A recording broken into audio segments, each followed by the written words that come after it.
اور مرد کے لیے عورت میں خاص جاذبیت یعنی اٹریکشن رکھا ہے۔ دونوں ایک دوسرے کے بغیر ادھورے ہیں۔ اس کمی کو پورا کرنے کے لیے نکاح جیسا پاکیزہ طریقہ رکھا گیا ہے جو سارے نبیوں کی سنت ہے۔ یہ بندھن اگر تہذیب کے دائرے میں قاعدے قانون کے ساتھ بنایا جاتا ہے تو ساری دنیا خوش ہوتی ہے، بے شمار دعائیں ملتی ہیں، اور اگر یہ جوڑا سارے قاعدے قانون توڑ کر بنایا جاتا ہے تو بے حیائی ہے، بے شرمی ہے، فحاشی ہے، زناکاری ہے، اللہ ناراض، اللہ کے رسول ناراض، ماں باپ ناراض، رشتہ دار ناراض، اور یہ بے حیائی بے شرمی پھیلتی ہے بے پردہ رہنے سے، اس لیے کہ اللہ تعالیٰ نے سارے جسم کی خوبصورتی کا نچوڑ چہرے میں سمو دیا ہے۔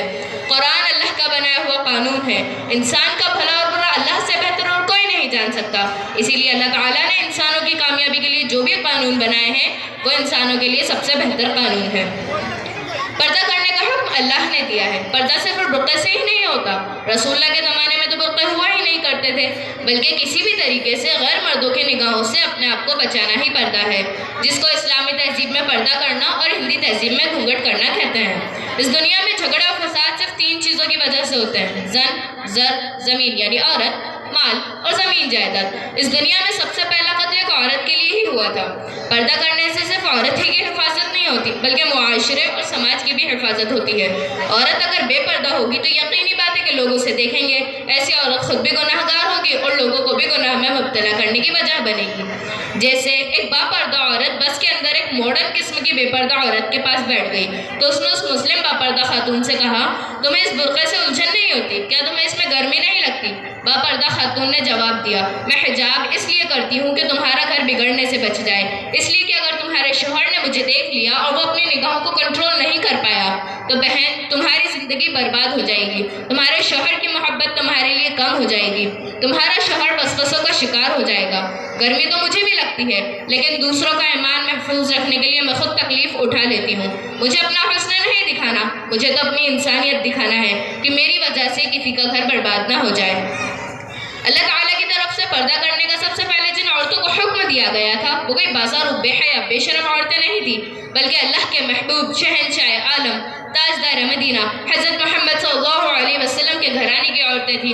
وہ آپ صلی اللہ علیہ وسلم کی زوجہ محترمہ حضرت عائشہ تھی، وہ حضرت زینب تھی، وہ حضرت ام سلمہ تھی، وہ حضرت ام حبیبہ تھی، وہ آپ صلی اللہ علیہ وسلم کی سب سے لاڈلی بیٹی جنت کی عورتوں کی سردار حضرت فاطمہ تھی، وہ اس زمانے کے صحابہ اکرام کی بیویاں تھیں، وہ اللہ اور رسول اللہ سے محبت کرنے والی عورتیں تھیں۔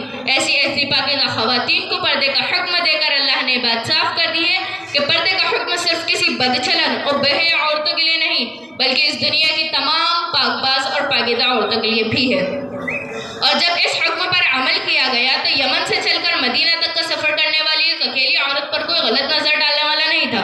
1365 کلومیٹر کے سفر میں جتنے بھی مرد ملے ان میں سے کوئی باپ تھا، کوئی بھائی تھا اور کوئی بیٹا تھا۔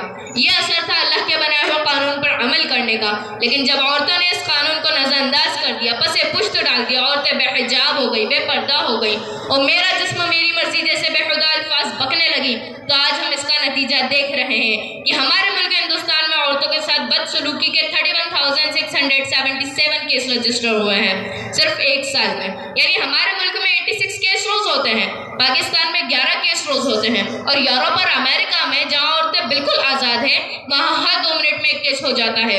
2,37,868 کیس کا ریکارڈ ہے صرف 1 سال کا۔ ان کرائم سے، ان جرائم سے، ان اپرادوں سے اگر ہمیں کوئی قانون بچا سکتا ہے تو وہ ہے اسلام کا یہ قانون کہ مسلم عورتوں سے کہہ دو کہ اپنی نگاہیں نیچی رکھیں اور اپنی آبرو کی حفاظت کریں، اس لیے کہ پردہ ہماری حفاظت کا ذریعہ ہے، حجاب ہماری حفاظت کی ضمانت ہے۔ اگر ہم چاہتے ہیں کہ اس دنیا میں امن رہے، سکون رہے، شانتی رہے تو ہمیں اسلامی اصولوں پر قائم رہنا چاہیے۔ If you want peace in the world, you need to implement Islamic law۔ السلام علیکم ورحمۃ اللہ وبرکاتہ۔